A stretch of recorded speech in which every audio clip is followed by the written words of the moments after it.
Tiba-tiba ada selendang merah kan, sereng nyamperin ke arah kita. Kaget, spontan masuk ke dalam tenda, gubruk masuk ke dalam tenda. Si Cepet masih Kubay tetap aja tidur nggak bangun. Padahal mereka tahu gitu, cuman ya mereka nggak mau ikut campur lah. Nggak lama penasaran kita berdua sama Jakun. Wah, apaan tuh Tos? Tahu ah, coba cek. Kok selendangnya panjang banget warna merah gitu kan. Kita keluar lagi. Begitu keluar, di hadapan kita itu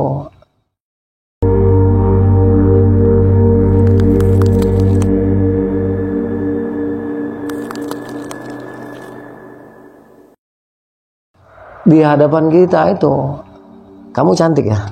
Dewi ini lebih cantik. Ada seorang wanita muda dengan tubuh yang sangat indah ya.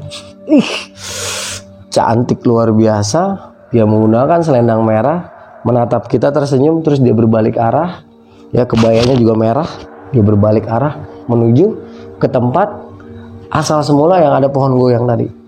Gue sama Jakun terpana karena seumur-umur gak pernah lihat wanita secantik itu. Sampai anjing cantik. Jadi rasa takut itu hilang karena kecantikan dia gitu. Anjing cantik banget. Begitu dia hilang, astagfirullahaladzim, baru masuk lagi dalam tenda. Baru kita di dalam tenda ngomong, apaan tadi Kun? Iya cakep banget ya. Mana bajunya tipis lagi. Iya ya, kelihatan semua ya. Iya. Ya, jadi yang diomongin tuh ya namanya waktu itu gua bapak-bapak muda gitu ya. Jadi yang diomongin ya isian dari pakaian itu gitu. Mohon maaf nggak bisa disebutkan. Wah gitu kan, rame. Malah yang diomongin isiannya gitu. Emang kelihatan jelas masalah anjrit, cakep banget ya. Iya, coba bini kita kayak gitu ya. Wah. Akhirnya nggak lama, udah gue ngantuk gitu. Akhirnya gue sama Jakun tidur. Setelah habis kejadian itu tidur.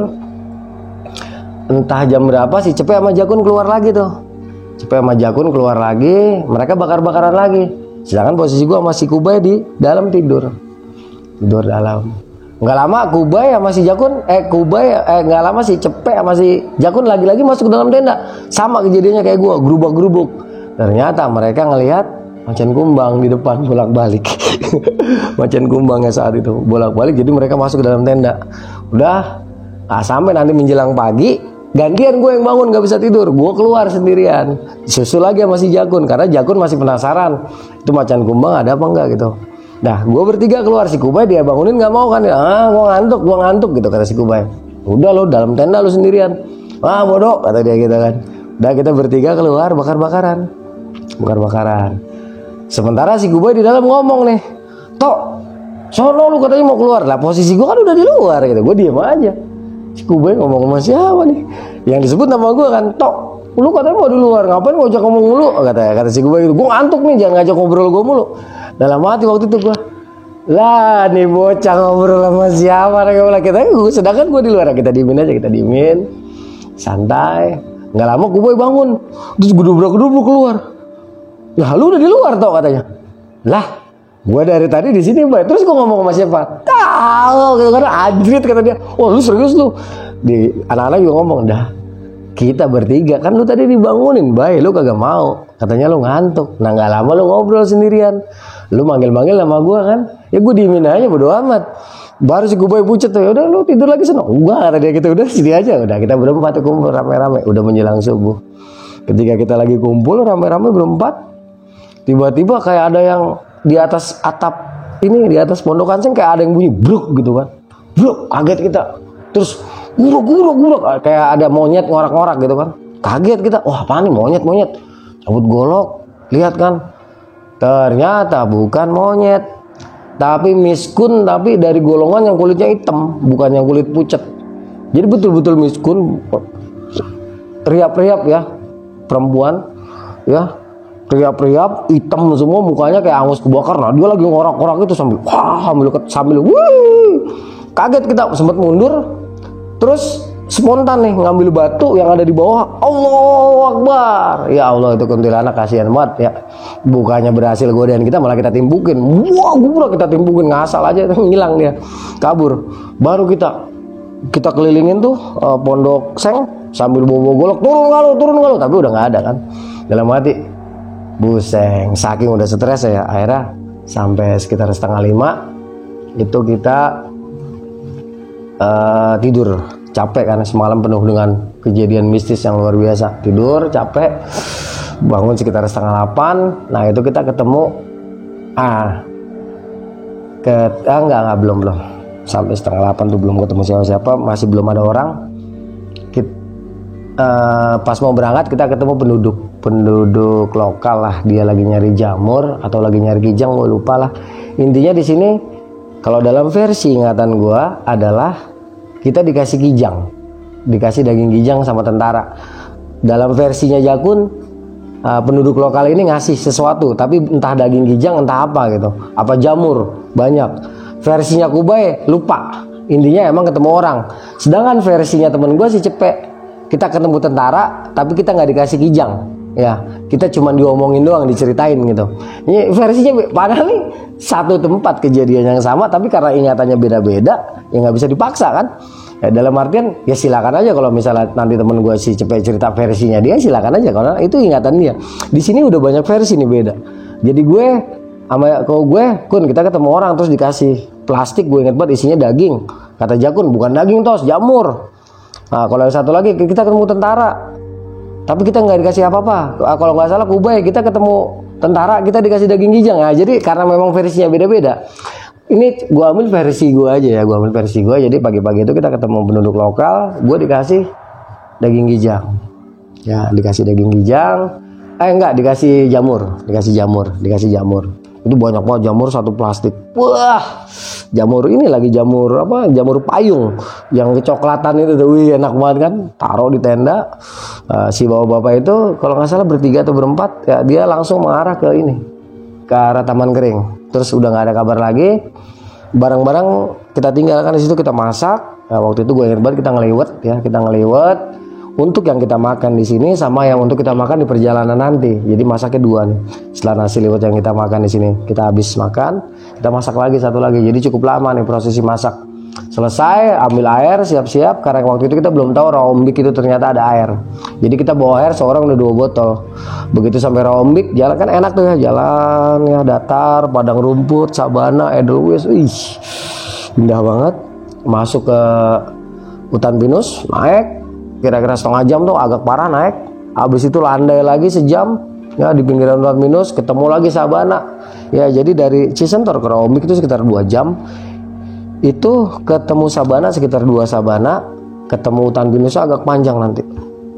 Ya di hutan pinus itu nanti agak panjang. Nanti begitu kita sampai Rawombik itu kebuka lagi dia. Indahnya. Kedengeran suara air, samperin, wah kali gitu kan. Terus ngapain bawa air banyak-banyak gini ya, mana tahu kan. Ya udah buang isi ganti, airnya lebih bagus, lebih enak kan. Nah di situ sempet kita istirahat sekitar setengah jam, sikat lagi. Ya itu sabana yang indah banget ya, betul-betul indah. Sabana di sana indah banget, Edelweiss, sabana, hutan-hutan pinus. Kita jalan di tengah-tengah itu. Kira-kira 1 jam kita ketemu lagi hutan pinus, masuk ke dalam hutan pinus. Nah di dalam hutan pinus ini pohon Edelweissnya besar-besar, dia tingginya sekitar 3-4 meter satu pohonnya. Jadi kita ada di bawah pohon-pohon Edelweiss. Agak beda di sini pohon Edelweissnya tuh gede-gede banget kan, kita lewat. Gila Edelweiss tua amat nih, sampai setinggi-tinggi itu kan. Nah di situ kira-kira setengah jam masuk hutan pinus, naik, ketemu lagi datar. Ya di sebelah kanan tuh ada bukit, juga kedengeran suara air tapi nggak ada airnya. Kira-kira 10 menit sampai kita di pertigaan jalur. Kiri puncak Rengganis, lurus di depan ada bukit, itu puncak Argopuro. Jadi situasi di Sabana Lonceng adalah di sebelah kanan itu ada puncak, ya agak terjal. Di depan kita ada puncak dikenal nama puncak Argopuro. Di sebelah kiri ada puncak dikenal nama puncak Rengganis, dan di belakang puncak Rengganis ada yang namanya puncak Arca. Tapi pada saat itu kita memutuskan untuk ke Argopuro, ya jadi lurus datar, naik parah sekitar 20 menit sampai puncak Argopuro. Foto-foto tuh, waktu itu gue bawa FM2. Wah, gaya. Foto-foto, wah, kita belum tahu nih kan hasilnya. Foto-foto. Kira-kira 10 menit di puncak Argopuro kita turun, datar ke kiri. Kalau berarti dari arah Argopuro kan berarti ke kanan. Kita ke kanan, naik ke puncak Rengganis. Nah, itu naik ke puncak Rengganis ketika kita masih di hutan-hutan pinusnya tuh biasa aja. Keluar dari hutan pinus nanti kita akan ketemu sebuah pelataran. Di sini banyak sekali bekas bangunan candi kah, atau bekas bangunan keraton kah, atau bekas bangunan kampung kah, kita nggak paham ya. Tetapi di daerah sini tiba-tiba hawanya tuh beda, wingit, dinginnya tuh beda banget. Terus sebagai orang yang sangat peka, gue langsung merasakan ada sesuatu. Saat itu gue jalan paling belakang. Jadi kita jalan ke tempat terbuka, terus nanti ada satu kayak gapura gini ya, gapura yang udah rusak, cuman ada tiangnya aja, ada tangga. Kita naik ke situ, begitu kita lewatin itu, gue serasa kayak ada di dunia lain. Tes, hawanya tuh beda, hening banget. Dalam hati gue, aduh, ini kok beda banget. Itu udah banyak pohon cantigi sama edelweiss di bekas-bekas bangunan itu ya. Dan lurus sampai mentok, nanti kita belok ke kanan, ada tulisan yang namanya Puncak Rengganis. Dan ternyata di situ adalah, menurut kepercayaan orang-orang sekitar, adalah makamnya, bukan makom tapi makam Dewi Rengganis. Ya, di situ kita malah duduk-duduk tuh di atas makam. Di atasnya ada pohon cemara gede, pohon pinus gede. Nah, di sebelah kiri. Kita ke pinggiran tuh Puncak Rengganis, kita foto-foto. Gue cuma merasakan seperti tempat ini tuh bukan hutan, tapi seperti bangunan, entah bangunan apa, dan tidak sepi. Tidak hanya kita aja saat itu pendaki, tapi kayak banyak banget orang kan, kayak banyak orang di sini. Cuman gue diem aja karena waktu itu yang bisa merasakan cuman gue. Ya, gue diam. Kira-kira 20 menit, habis foto-foto, kita turun, balik lagi kan. Nah, begitu sampai yang gue bilang tadi gapura, di belakang gue kayak ada seseorang kan, gue kayak. Jadi mata batin itu kita nggak perlu nengok ke depan, nengok ke belakang, terus kita ngeliat, enggak. Mata batin itu walaupun kita nengok ke depan, tapi belakang itu bisa kelihatan. Jadi mata batin itu all direction. Hati, ya mata melihat, tetapi pancaran penglihatan ini karena dia bercampur dengan batin kita, maka all direction bisa terlihat. Itulah yang disebut mata batin. Jadi nggak perlu, ngelihat gitu nggak perlu. Kalau mata batin kita jalan ke depan, tapi belakang kelihatan. Nah, itu yang namanya mata batin. Nah, kira-kira saat itu kejadiannya seperti itu. Di saat gue lagi jalan, tiba-tiba di belakang gue ini gue seperti melihat ada sesuatu. Ya, seperti gue bilang tadi, cara kerjanya mata batin. Gue bilang, kayak gue kenal sosok itu kan. Terus gue berhenti, sementara teman-teman gue udah ninggalin gue sendirian kan. Gue berhenti, gue nengok ke belakang. Bertemulah gue dengan sesosok wanita yang gue jumpai di saat malam di Cisentor. Dan pada siang itu lebih cantik lagi, lebih memesona lagi, dan lebih tipis lagi pakaiannya. Itu sampai kelihatan semua. Gue sampai, waduh, sampai gue diem ngeliatin, terpesona sama kecantikan dia itu. Terus gue kaget kan, Jakun balik lagi. Woi, bengong. Astagfirullahaladzim. Woi Kun, ayo dah, lihat apaan lo? Kagak, gitu kan. Ada turun. Sampai kita ke Sabana Lonceng lagi, istirahat, terus turun. Kira-kira 2 jam kemudian, ya dipersingkat aja, ketemu Rawombik, jalan lagi turun, sampailah kita di Cisentor, dan itu udah agak sore, sekitar jam 3. Jadi karena udah jam 3 dan kita capek ya, kirain mah yang namanya summit dari Cisentor, kita tinggal barang itu modelnya kayak misalnya dari Kandang Badak ke Puncak Gede gitu. Ternyata kagak, jauh benar gitu kan. Nah, wajar lah saat itu karena kita nggak tahu ya. Jadi ketika balik lagi sampai ke Cisentor kita udah capek, males, udah semalam aja lagi di sini deh gitu. Semalam lagi kita tinggal kita ngebase di Cisentor. Nah, sore-sore itulah baru kita ketemu rombongan tentara sama pokoknya tentara lagi latihan. Kita ketemu sama mereka. Jadi pas pagi-pagi itu tuh area Cisentor itu yang semalam rame sama tentara. Pas pagi kita bangun itu sepi, udah nggak ada apa-apa. Kita sampai buset, emang tentara ya, pergerakan mereka silent, betul-betul nggak kedengeran. Jadi udah sepi tuh. Jadi ketika pagi itu emang udah sepi, dan sewaktu ada tentara itu kita mendapatkan literasi baru ya, kita mendapatkan gambaran tentang situasi jalur mulai dari Cisentor nanti sampai ke Badaran sana. Jadi kita sudah bisa memperkirakan waktu tempuh kita kan. Jadi pagi-pagi itu sekitar jam 6 itu kita udah preparing. Karena menurut mereka untuk sampai sini aja 2 hari 1 malam. Berarti kalau turun itu bisa seharian full. Ya kalau 2 hari 1 malam kita turun itu bisa seharian full, berarti udah kebayang. Karena udah ada bayangan itu, makanya pagi-pagi udah siap-siap, udah masak. Ya, yang masak, yang packing gitu kan. Kebetulan yang bagian masak kan gua masak nasi. untuk makan di sini sama untuk makan di jalan. Setelah siap itu sekitar 2 jam lah, disingkatannya 2 jam itu kita masak jamur pakai kecap, terus sarden segala macam lah karena logistik masih lumayan banyak. Ini udah hari kelima berarti ya, udah hari kelima. Hari kelima, hari ke-6, hari kelima. Kita, enggak hari kelima dong. Hari ke-6 berarti ini, hari ke-6.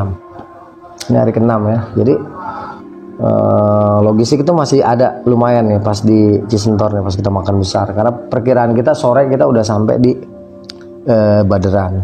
Nah, udah jam 8 selesai, kita langsung bergerak tuh, nurunin jalur, ketemu kali, kita nyebrang kali, naik, landai. Habis landai sebentar tuh kira-kira 5 menit, langsung ketemu jalur yang lagi-lagi enaknya pakai G, pakai C, pakai K, pakai B, enak aja, pokoknya enak bener dah. Ya, itu enak, itu 2 jam sampai ke Hajar tuh. Dan sepanjang perjalanan dulu di sini banyak banget jelantang, tau nggak jelantang? Tumbuhan yang gatel.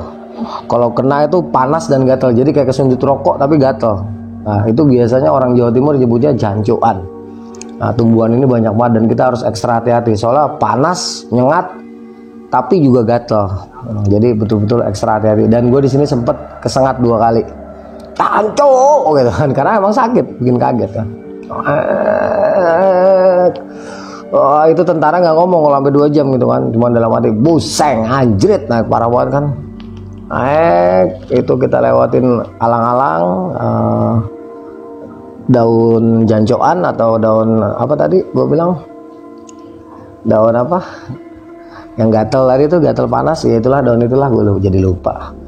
Sampai ke atas hutan pinus, itu hutan pinusnya lebat ya, terus kita jalan datar tuh sampai sekitar 2 jam di hutan pinus ya. Di luar hutan pinus tuh mulai kelihatan sedikit sabana ya, indah banget. 2 jam kita lewatin hutan pinus yang teduh, kita keluar masuk ke sabana yang luasnya tak terbatas, luas banget sabana Duangan. Sampai 2 jam nanti kita sampai ke Cikasur, itu kita turun full ya, turun itu hanya ketemu sabana. Dan di sini kita berjumpa dengan Kijang ya, rombongan Kijang sama Merak. Bagus banget ya. Waktu itu Kijang masih banyak dan Merak juga masih banyak. Kalau sekarang kurang tahu ya. Kira-kira jam 11 atau jam 12 siang itu agak mendung memang kan begitu kita mau masuk. Jadi kan ketika kita mau masuk ke Cikasur, jadi Cikasur ini adalah lapangan terbang yang dibuat oleh Belanda dan dipergunakan oleh Jepang. Dan sejarah pembuatannya baik di zaman kolonial Belanda maupun kolonial Jepang itu sangatlah kelam. Karena penuh dengan penderitaan, juga korban-korban yang berjatuhan dari rakyat kita. Bisa dibilang di situ adalah killing field bagi sebagian besar rakyat kita yang tidak berdosa ya, karena kerja paksa dari Jepang ataupun dari Belanda. Nah, untuk menjaga kerahasiaan lokasi lapangan terbang ini. Jadi banyak sekali penduduk sekitar yang dulu dibunuh di situ dan jenazahnya pun ditanam di sekitar situ. Ya. Jadi ini menurut cerita ya. Jadi ketika kita turun sampai kita ke Cikasur, karena emang capek, kita langsung mengarah ke ini, ke bangunannya. Ya, ke bangunan yang ada. Itu entah bangunan buatan Belanda atau buatan Jepang, kita nggak paham. Yang jelas di sebelah kiri juga banyak sekali reruntuhan bangunan. Ya. Jadi memang tempat ini betul-betul mencerminkan dulunya memang sesuatu yang sangat penting.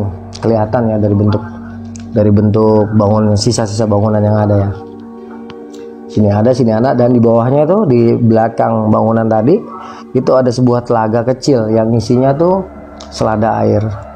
Kan main deh. Kita langsung istirahat di sini, mendung, terus gelap. Wah, terus yang darinya terang, mendung kecil, tiba-tiba mendung gelap.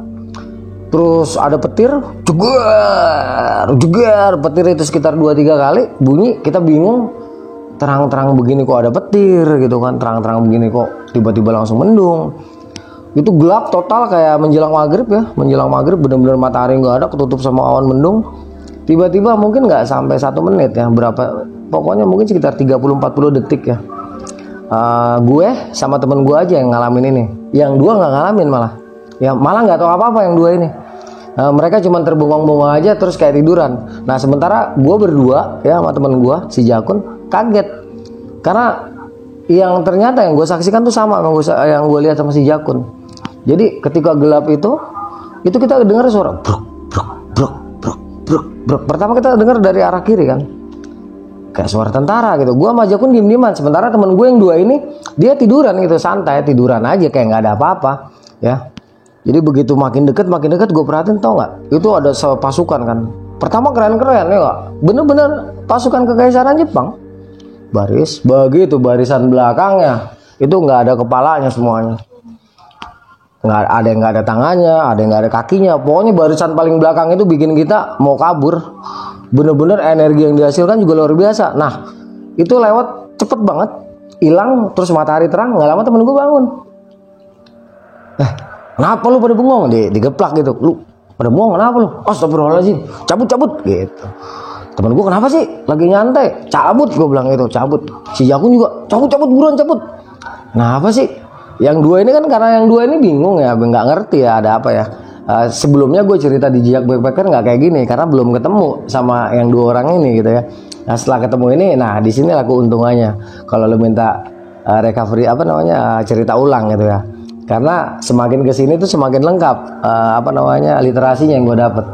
Jadi di saat kejadian itu temen gue yang dua bener-bener nggak tahu, nggak lihat, dan mereka emang nggak ngerasa ada apa-apa. Taunya itu cuma tidur, agak mendung gitu kan. Kalau gue mendung gelap tapi ngeliat penampakan itu. Makanya ketika sadar kita minta cabut, yang dua ini agak marah karena lagi PW kan, lagi enak istirahat. Akhirnya mereka ngalah ngikutin gue. Kita lurus terus kita ngikutin ini nih, danau kecil, belok ke kiri, muter gini kan ke kanan. Sampai situ baru kita langsung berhenti. Temen gue bilang, "Ntar dulu, gue lapar, makan dulu," gitu kan. Makan, jangan di sini, gue bilang. Wah, gue mau makan di sini. Akhirnya udah terpaksa gue ngalah, dan gue lihat pun kita kan udah agak jauh dari lapangan terbang Cikasur kan. Kita udah di seberang danaunya itu yang penuh dengan selada air kan. Terus kata temen gue, "Udah, gue ngambil air, lu tunggu sini." "Kenapa sih lu?" "Nggak, gue nggak bisa cerita," gitu. Wah, kita diam, gue berdua sama Jakun diam. Terus gue tanya sama si Jakun, "Kun, lu ngeliat Kun? Tentara Jepang kan tuh?" "Iya." "Begini, iya." Terus gue tanya sama gue, baik, "Lu ngeliat apaan di situ?" "Kagak ada apa-apaan," kata si gue. "Enggak, halu lu pada," gitu kan. Bukan, dulu belum ada istilah halu ya. "Lu ngigo kali lu," gitu. "Enggak, nggak ada apa-apa. Lu yang tidur, lu masa ngigo gua," kan gitu. Yang tidur kan mereka berdua gitu kan. Masa dibilang ngigo gua, ngigo lu kali yang ngigo, emang gua ngeliat. "Enggak, nggak ada apa-apa." Jadi yang dua ini teman gua nggak ngerasa apa-apa. Yang ngerasa ada apa-apa cuman gua sama Jakun. Ini cukup aneh ya. Padahal itu suara brek-breknya itu betul-betul jelas terdengar, dan rombongan tentara Jepang itu memang cepat, nggak sampai 1 menit, tapi itu jelas nyata terlihat ya. Nah karena emang gue nggak mau ribut, ya udahlah, emang lu nggak ngeliat ya bodo amat gitu. Kita diam, kita berhenti lagi di sini masak. Logistik itu masih lumayan dah, walaupun ini logistik penghabisan. Jadi kita masak nasinya kan udah. Jadi saat itu kita tinggal masak jamur lagi. Jamur masih banyak kan, kita habisin masak jamur. Masak mie instan 1 sama dicampur selada air. Itu pun gue bikin semur, gue bikin kecap, kan enak tuh. Makan lahap, gue sambil memperhatikan ke arah lapangan terbang ya. Gue perhatiin ini matahari di atas kepala loh, terang benderang, terik. Gue juga kadang-kadang mikir ya, masih Jakun, masa iya gitu ya? Dan kenapa cuman kita doang berdua, yang dua enggak kan gitu. Gue diam, gue perhatiin, tapi udahlah, namanya juga kejadian seperti ini memang kan nggak semua orang bisa ngerasain ya. Udahlah, daripada pusing gue diemin, gue perhatiin. Itu sekitar 1 jam kita di situ. Selesai, dan saat itu nggak ketemu rombongan pendaki ya, nggak ketemu rombongan pendaki sama sekali. Selesai makan kira-kira 1 jam, packing, jalan lagi. Nah ini sampai nanti 2 jam ke depan pun yang namanya Gunung Argopuro itu betul-betul menyajikan pemandangan sabana yang luar biasa ya. Rinjani pun bisa dikatakan kalah. Nah ini benar-benar indah. Karena apa indah? Karena dia datar. Kalau Rinjani sabana, naik begini, apalagi di 7 bukit penyesalan ya, neg. Nah itu pakai G, pakai B, pakai C, pakai K, K-nya ada 20, neg, nah gitu kalau di Rinjani. Tapi kalau di Argopuro tuh enggak. Kenapa dibilang indah? Karena dia landai, tetapi pemandangan sabananya itu luar biasa. Dan di sini lagi-lagi kita melihat kumpulan burung merak juga kijang. Sempatlah kita foto-foto ya situ sambil jalan terus. Nah mulai naik landai, tapi ya naiknya dikit ya, landai naik itu sekitar 2 jam kita naik landai sampai kita ke ujung ada sebuah bukit. Ya gue pikir kita nggak lewat bukit itu ya, melipir. Nggak taunya kita harus naik ke bukit itu. Wah enak banget ini, baru dikasih landai hampir 2 jam. Ntar ke depan itu ke atas lewatin bukit ini. Cuman itu doang sih tanjakannya. Cuman pakai G, pakai C, pakai K gitu. Nancep gitu kan. Wah naik ngap. Aduh enak banget. Habis itu kita turun ya, enak turun. Terus datar, kan datar tuh lama tuh, nanti setengah hari lah kita datar. Enggak belum setengah hari. Kira-kira 2 jam lah datar. Nah di sini tiba-tiba temen gue yang namanya Cepet berhenti. Posisi gue kan jalan paling belakang kan. Nah di belakangnya Cepet itu si Kubai, terus si Jakun gue paling belakangan. Tiba-tiba si Cepet berhenti. Kubai nanya, ngapa lu Pe kok berhenti? Ah capek gue mau istirahat gitu kan. Kubai langsung jalan. Begitu dia jalan tiba-tiba ada ratusan monyet keluar dari kiri kanan jalur. Itu nggak nyerang sih, tapi langsung ke tengah jalan nyegat kita. Ramai banget. Wow, si Kubai langsung marah kan. Anjing gue mau ditumbalin katanya gitu kan. Kubai langsung lari ke belakang. Anjing lu nggak ngomong-ngomong, gue mau ditumbalin. Kagak, kata si Cepet. Emang gue capek dan gue kagak tahu itu monyet sebanyak itu. Gue pikir monyet cuma sedikit, itu nggak taunya banyak banget. Itu yang paling gede, yang paling rese. Yang nunjukin itunya tuh taringnya tuh, wah dalam hati. Wah komandannya udah ketahuan nih, sikat komandannya, yang lain kabur kan. Cabut golok, gua ke depan, bubar tuh untungnya. Kalau kagak bener-bener gua bacok tuh. Yang apa namanya? Yang ketua regunya dah, ya istilah ketua gengnya dia tuh. Emang kalau monyet kan harus ketuanya yang dihajar. Harus dia dulu dimatiin baru yang lain bubar. Pasti bubar pasukannya, karena apa? Jagoannya dia, jontrotnya udah lewat kan. Sebelum kita melakukan itu akhirnya mereka udah bubar tuh ya, untung. Si Kubai masih marah-marah tuh. Sialan lu mau ngorbanin gua, lu mau numbalin gua? Kagak, Bay. Beneran kagak, enggak gua, ada si Cepet. Ya kita mau ketawa-tawa aja waktu itu ya. Udah jalan kita lewatin rombongan monyet itu. Ingat gue jalannya datar, kita melipir kiri kanan, jalannya enak kan. Tuh kira-kira 2 jam kita ketemu lagi Sabana, tapi Sabananya udah mulai turun tuh. Turun kira-kira sejam kita di sini ketemu. Adalah sekitar 18 orang pelajar SMA. Tetapi di sini mereka udah kehabisan air. Sedangkan dari sini untuk sampai ke Cikasur itu masih sekitar 6 jam lah. Masih cukup jauh ya. Soalnya masih naik, datar, ya naik sedikit terus turun. Nah itu masih sekitar maksimal 6 jaman ya, masih lama banget. Nah, ketika ketemu kita di sini ya kita sempat kasih air lah, karena posisi kita turun.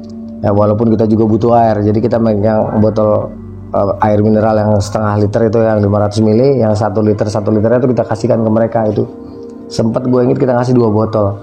Entah cukup atau enggak lah kita. Yang jelas kita masalah juga butuh air kan, jadi kita ngobrol-ngobrol sama mereka. Sepanjang jalan tuh ketemu ngobrol gitu ya, sampai 18 kali lah. Soalnya banyak banget itu rombongan anak siswa SMA itu banyak banget. Kita turun setelah rombongan terakhir, gue bilang, karena ada cewek-cewek juga tuh 4 orang, gue bilang jangan paksain. Kalau emang nggak dapet Cikasur mendingan turun aja. Oh ya mas makasih gitu. Nah, jalan kita. Itu gue pikir udah deket ya, karena kita udah jalan sekitar mulai dari Cisentor itu sampai ke titik ketemu anak SMA itu udah jam 2 siang. Jadi udah berapa jam tuh? 8, 9, 10, 11, 12, 1, 2. Udah 7 jam kita jalan. Gue pikir udah deket. Jadi kita hajar terus jalan tuh. Terus jalan itu ketemu mata air 2. Ya. Jalanannya tuh waktu itu baru dipacul, enak. Jadi kalau sekarang kan jalan Argopuro tuh udah kegerus sama roda motor ya. Jadi dalam. Kita jalannya harus ngengkang gitu kan kalau sekarang. Saat itu belum, masih enak banget. Jadi kita jalan bisa cepet tuh. Jalan. Terus berhenti. Buset, mana nih kok gak ketemu-temu gitu. Anehnya kemarin 2014 gue turun gak selama itu loh. Gue turun gak selama itu. Padahal gue dari Cikasur pagi jam 8, tapi gue sampai bawah itu jam 5 sore 2014. Tapi pada saat itu gue sampai jam 1 malam baru sampai di yang namanya Ujung Makadam. Nah gue agak bingung keanehan apa ini sepanjang kita jalan ya, karena memang gak ada nuansa magis sama sekali ya sepanjang perjalanan kita. Sepertinya kita turun biasa aja gitu kan, tapi kok nggak sampai ya. 7 jam. Terus gue ingat banget kita turun ya, itu hutannya gitu-gitu aja. Jadi pohonnya tuh kayak jajarannya tuh kayak yang rapi, terus hening ya, suara daun goyang-goyang tapi nggak ada suaranya gitu kan. Intinya tuh kita kayak ada di satu tempat yang apa, yang enak banget ya, yang teduh. Biasanya kan kalau kena panas kita keringetan, gerah gitu kan, apalagi tambah posisi kita lagi moving, lagi bergerak kan, itu kan biasanya gerah. Ini enggak, santai, tetap kita jalan tuh sampai maghrib. Gue tanya kok nggak nyampe-nyampe. Terus gue inget banget ketemu jalan datar, dan kemarin itu gue nggak ketemu bro. Di saat gue turun kemarin 2014, gue nggak ketemu jalan datar selama kurang lebih 4 jam. Kita jalan di jalan datar sampai akhirnya nanti ketemu kebun penduduk. Nah itu gue nggak ketemu sama sekali. Dan ini gue kemarin pas turun 2014 gue sampai bingung, kok nggak ketemu ya jalan datar yang di situ tuh. Kita perasaan sampai jam 9 malam itu masih datar aja ya. Terus kok nggak ada gitu. Pas gue inget-inget, gua apa di sini awal pangkal apa istilah penyebabnya, jadi kita lama banget sampai ke bawah itu. Gue inget datar, bener-bener datar, Cila ya, datar banget, 4-5 jam itu datar banget. Terus baru ketemu jalur yang sekarang gue laluin, turun ya menjelang kebun-kebun penduduk itu. Nanti dia jalannya turun dan berbatu ya. Seinget gue itu 2005 itu nggak ada ya, dia tuh datar aja. Kalau kemarin kan 2014 gue tuh jalan biasa, turun bukan datar. Kalau ini datar, jadi gue inget nih kayaknya di sini nih penyebabnya. Tetapi pada saat itu kita nggak bener-bener nggak ngerasa itu disesatkan kayak itu, diputar-putar kayak atau ada gangguan mistis. Intinya kita nggak merasa kayak gitu. Kita hanya berjalan aja ya. Dan kesadaran gue itu istilahnya gue baru tersadar setelah 9 tahun kemudian gue naik sana lagi. Gue nggak ketemu tuh jalur datar itu ya. Jadi kita jalan tuh datar, maghrib lewat, isya lewat, terus jalan gue nggak nemu-nemu. Sementara lampu tuh udah kelihatan ya. Memang bukan berarti dekat, bukan, tapi suara orang ngaji apa tuh udah tembus, udah dalam artian wah ini bisa lah 3-4 jam lagi. Ternyata itu nggak nyampe-nyampe kita Cila. Begitu sampai ke ujung penduduk ya, kita jalan lagi. Itu pun kira-kira 2 jam kita baru nemu ujung makadam. Padahal kemarin gue nggak nyampe setengah jam udah sampai ujung makadam ketika udah ketemu ladang penduduk. Jadi udah saking capek ini, sekitar jam 11 ya kita lewat makadam. Temen gue ngotot, lo kampung lo di bawah. Iya kelihatannya dekat. Tetapi karena fisik kita udah capek, kita nolak semua waktu itu. Udah di sini dulu ngebes deh, gue udah nggak tahan deh, gue bilang kayak gitu. Udah nggak sanggup gue jalan lagi, gue bilang. Udah istirahat dulu dah, gue bilang. Ngotot nih temen gue, enggak udah dikit lagi kita ke kampung. Ya udah gitu, gue nggak mau ribut. Nah cuman si Kubai ngamuk langsung banting carrier. Lu aja turun sendirian, tai gue udah nggak sanggup gitu. Terus si Jakun juga, iya pelah, udah nggak sanggup katanya, udah istirahat dulu. Terus gue bilang ya udahlah istirahat dulu apa ya, gue juga nggak sanggup. Akhirnya karena 3 lawan 1 kalah dong. Udah kita istirahat. Kebetulan di sebelah kiri kita tuh ada ini kayak model pos ronda. Nah, istilahnya saung lah, saung yang terbuka tapi ada balai-balainya gitu kan. Begitu ngelihat itu, yang namanya rasa ngantuk itu langsung datang kan karena capek. Wah tuh ada saung tuh pas banget, samperin saung nih. Samperin saung, taruh carrier, langsung tidur-tiduran. Cuman sampai situ kan karena perjalanan terakhir kita makan itu jam 11 ya. Terus sampai sekitar jam 12 malam itu masih jam 11 malam itu kita masih belum makan. Berarti kan kita lapar nih. Udah kita mutusin untuk masak. Nah, gua ngambil air nih, kita berempat ngambil air waktu itu karena wingit suasananya. Nggak ada apa-apa tapi merinding gitu kan. Serem banget awalnya dah. Akhirnya kita berempat ngambil air. Ambil air berempat, isi penuh. Nah itu ingat gua ada bulan sedikit. Nah di saat kita balik, itu di belakang saung kita ya, tempat kita istirahat itu kelihatan kayak ada putih-putih. Dia kayak diem gitu tapi goyang. Awalnya gue pikir daun pisang kena cahaya bulan gitu kan. Kita sampai cuek aja semuanya. Begitu deket kaget ada kuncupnya kan. Ada kuncupnya dan dia bentuk hampir tingginya tuh setinggi pohon pisang kan. Kaget ada kuncupnya. Matanya merah nyala. Itu nggak sadar namanya botol aqua, batu itu langsung aja. Soalnya kita udah capek banget ya. Iya mau digodain itu lagi ya, kesel awalnya. Sialan lah, mendingan gue timbukin aja. Timbukin bangsa lu, samperin pohon pisangnya kita tebang. Wow, ngamuk-ngamuk lah pokoknya. Pokoknya itu pocong gak ada harga dirinya banget lah. Kita timbukin habis-habisan. Begitu ngilang, kita ambil lagi botol aqua, balik. Itu gak jadi masak, capek. Jadi minum, blak, tidur sampai pagi. Nah itu udah hari ke-7 atau ke-8 ya. Iya hari ke-7. Berarti itu udah hari ke-7. Hari ke-7 malam ke-7. Nah pagi itu bangun, karena emang udah 7 hari belum mandi. Ya gue ngelihat ada pancoran di depan, terus ketutup sedikit gini nih gitu lah. Jadi ketutup segini doang nih. Ya sebelah sini kebuka. Gue cek kan di atas emang nggak ada perumahan penduduk kan. Waktu itu belum ada rumah-rumah penduduk, cuman ada saung-saung penduduk yang pada buka kebun gitu ya. Jadi gue lihat wah nggak ada orang. Udah gue langsung mandi. Nggak taunya kan dia belokan rombongan gadis-gadis lewat. Waduh cewek-cewek. Udah gue dapati gue buru-buru mandi. Terus gue pakai pakaian gitu. Begitu tuh gadis-gadis lewat aman. Terus nggak lama temen gua, wah enak loh, apa yang ngeliatin cewek-cewek, pala lu peang gitu kan. Udah gantian temen gua mandi, giliran dia mama sama nenek-nenek ngeliat. Apes. Udah tuh di situ sampai sekitar jam 10. Temen gua bilang udah kita buru-buru turun ke bawah cari nasi padang, makan enak, santai, duit masih ada nih di kartu kreditnya dia kan, santai turun. Udah ya udahlah kita makan yang sisa logistik kemarin kita habisin. Udah packing, kita jalan turun.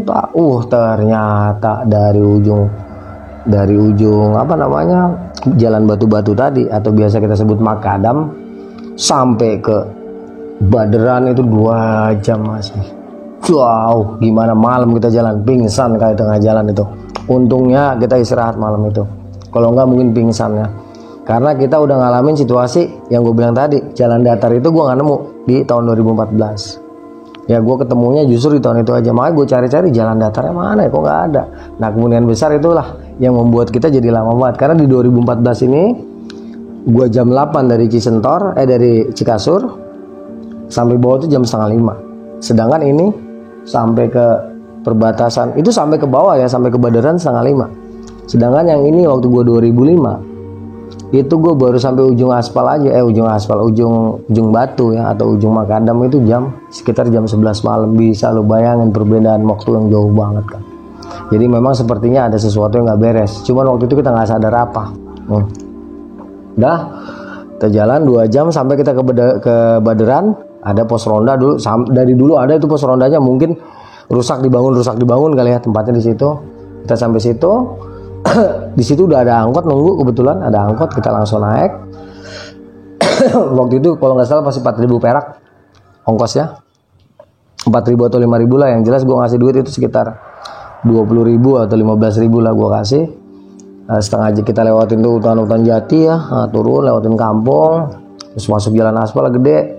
Kita diturunin di depan Kodim atau Koramil waktu itu. Udah turun depan Kodim atau Koramil. Ketika kita lagi duduk-duduk di depan Kodim atau Koramil, kita dipanggil sama petugasnya, "Mas, jangan duduk di situ. Mending di dalam aja di musola," katanya, atau di aula. Ya udah, kita masuk ke dalam tuh. Terus gue bilang sama si Jakun, "Udah Kun, lu tarik duit lu. Kita makan enak." Udah, terus pakai duit lu dulu gitu kan. Gue malas banget nyari apa nih namanya? Alfa kayak atau apalah pokoknya yang bisa, atau ATM lah ya, yang bisa mencairkan uang yang ada di kredit cardnya kan. Ya udah, duit lu sisa berapa? Ada nih bang sepego mah, pego. Pokoknya dia nggak sampai 200, tapi di atas 150.000 gitu. Cukup lah, cukup nggak buat makan, buat rokok? Cukup. Ya udah pakai itu dulu. Udah kita titip barang-barang tuh di Kodim ya nggak.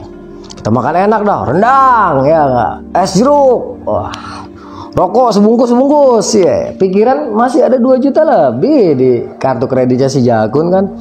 Ya nggak lama kita balik. Nah kira-kira sejam atau 2 jam kemudian, sekitar jam 8 malam lah ya, Jakun ngajakin ke ATM tuh, yang diajak Kubai. Jalan dia ke ATM, sejam kemudian balik mukanya pucet. Ternyata kredit cardnya dia diblokir. Jadi di situ kita udah nggak megang duit.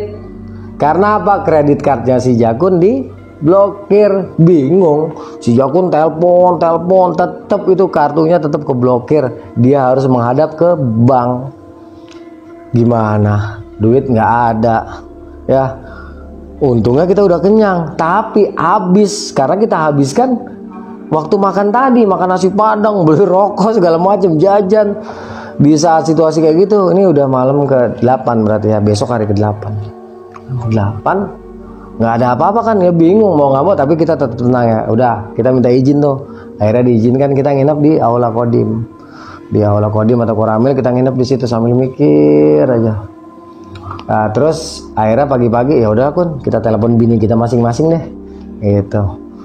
Awalnya si Jakun nggak mau, gengsi kan, oh nggak bisa loh, bini gue tahu begini ngamuk, masa kita naik malah minta sama bini. Ya lu gimana, kan kartu kredit lu yang masalah, mana gue tahu kartu kredit lu bakal, kalau gue tahu kartu kredit lu bakal bermasalah, ini duit gue save juga lah, gue imit-imit, gue irit-irit. Iya juga sih kata dia. Si Jakun nggak mau tuh, ah udah tos, masih ada cara lain, kita ngompreng yuk, kita ngompreng. Ya udah setuju nih, kita ngompreng kan, oke ngompreng. Dah kita pamit nih sama petugas piket di Kodim. Pak terima kasih banyak, udah dikasih penginapan sehari ini. Terus sekitar jam 11 kita langsung, kan deket perempatan ya, deket perempatan kita di lampu merah tuh, nyari mobil truk yang ke Surabaya. Akhirnya setelah 1 jam nunggu dapet tumpangan truk. Nggak taunya cuma 1 kilo, dia mampir berhenti di warung remang-remang, sialan. Dan baru berangkat itu ntar gitu setelah supirnya, karena dia nggak ada muatan kan, kosong. Iya, nih supirnya mau indah ya gitu kan. Udah akhirnya kita itu pinggir pantai ya. Ini berarti udah malam ke-9. Itu di pinggir pantai kita. Itu udah lapar banget, nggak megang duit. Sila, udah nggak megang uang. Tapi untungnya pas kita rapa-rapa di dalam keril itu masih ada ketinggalan selada air, masih ada gula merah gitu, masih ada kecap sedikit, ada Royco sedikit. Untungnya si Kuba itu seneng banget ngerapi-rapin. Wah ini Royco masih ada nih, digulung gitu kan. Wah kecap masih ada nih, digulung.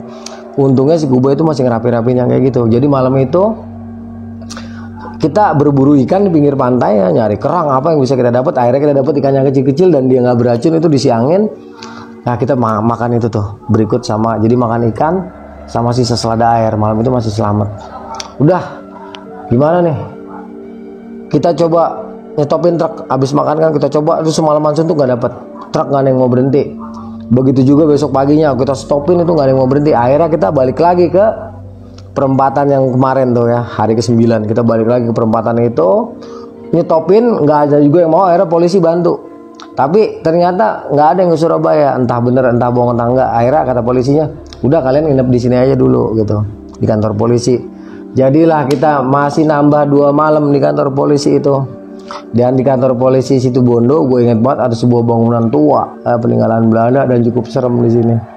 Wah sialan bener dah, itu 2 hari 2 malam. Akhirnya si Jakun mau juga nelpon istrinya, bilang mah duit habis. Ya udah gue juga nelpon istri gue kan, dek duit habis, tolong kirimin dong 500 ya. Sama-sama ngamuk nih perempuan. Aduh-aduhnya, cuman daripada kagak punya ongkos, bodo amat ada perempuan ngomel-ngomel lah kan gitu. Udah kita dengerin, udah kelar, ya ntar dikirimin gitu kan. Kirim juga. Si Jakun juga sama tuh, suara handphonenya cuma nah, kita berdua tuh kan. Tuh kan terus ngamuk bini gue, sama bini gue juga ngamuk gitu kan. Udah kirim tuh. Kirim, kita minta pagi, udah hari ke-10.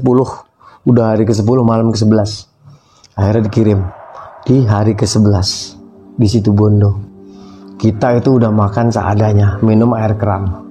Ya, jadi gua ke tukang gorengan, Pak, minta bantuan, Pak, minta gorengannya tukar sama ini. Ya, tukar sama ini gitu. Kadang ngasih, kadang enggak. Nah, gue ingat si Jakun sebelum dapat transferan, saking karena kita udah lapernya, itu handphonenya dijual hanya untuk buat makan. Dulu handphone Sony Ericsson serian berapa itu harganya masih sekitar 500 ribuan atau 400 ribuan ya. Cuman karena dijualnya second, jual cepet, itu 200 ribu. Akhirnya dijual aja sama dia buat makan. Saking kita udah nggak tahan, lapar kan. Makan, sorenya datang tuh transferan sekitar jam 3. Selamatlah kita di hari 11, langsung naik mobil yang ke arah Surabaya. Itu masuk Surabaya malam jam 9 ya. Setelah lika-liku perjalanan dari Situbondo sampai Surabaya lah. Wah, ya lewat Paiton, lewat Probolinggo tuh pinggiran laut, terus jalan di kota-kotanya, sampailah jam 9 kita di Surabaya. Terus dijemput sama sobat kita yang bernama Matius. Langsung Matius tahu nih anak Jakarta kelaparan, duitnya cekak, diajak makan pizza sama ikan bakar. Matius, terima kasih, gua nggak bakal lupa. Setiap potong dari pizza sama setiap gigitan ikan bakar yang gue cobain di Surabaya, gue makasih banget. Nah itulah, berakhirlah penderitaan kita di malam ke-12 di Surabaya di rumahnya Matius. Dan saat itu kita megang uang hanya cukup untuk tiket kereta dan makan untuk sampai ke Jakarta. Ya, kira-kira itulah Sila perjalanan gua selama melakukan pendakian Gunung Argopuro. 8 hari 8 malam itu posisi memang di Gunung Argopuro dan kakinya. Sedangkan yang 3 hari 3 malam itu kita bertahan di Situbondo sambil nunggu kiriman. Kira-kira begitu. Sekian cerita pengalaman mistis dari Kang Arya Sena tentang Gunung Argopuro pada tahun 2005. Nah, Kang Arya ini juga punya channel YouTube nih, namanya Arya Sena Cerita Pendakian. Di-subscribe, di-like, di-komen, dan di-share juga. Nanti linknya gue taruh di description box. Nah, buat kalian yang punya pengalaman horor atau mau jadi narasumber langsung, kalian bisa DM ke Instagram Republik Mistik atau bisa melalui email yang ada di description box. Terus dukung channel kami dengan cara subscribe, like, komen, dan share ke semua sosial media yang kalian punya. Diklik juga tanda loncengnya agar kalian dapat notifikasi setiap Republik Mistik upload video terbaru. Terima kasih nih Kang Sena udah mau nyempetin waktunya buat cerita di channel Republik Mistik.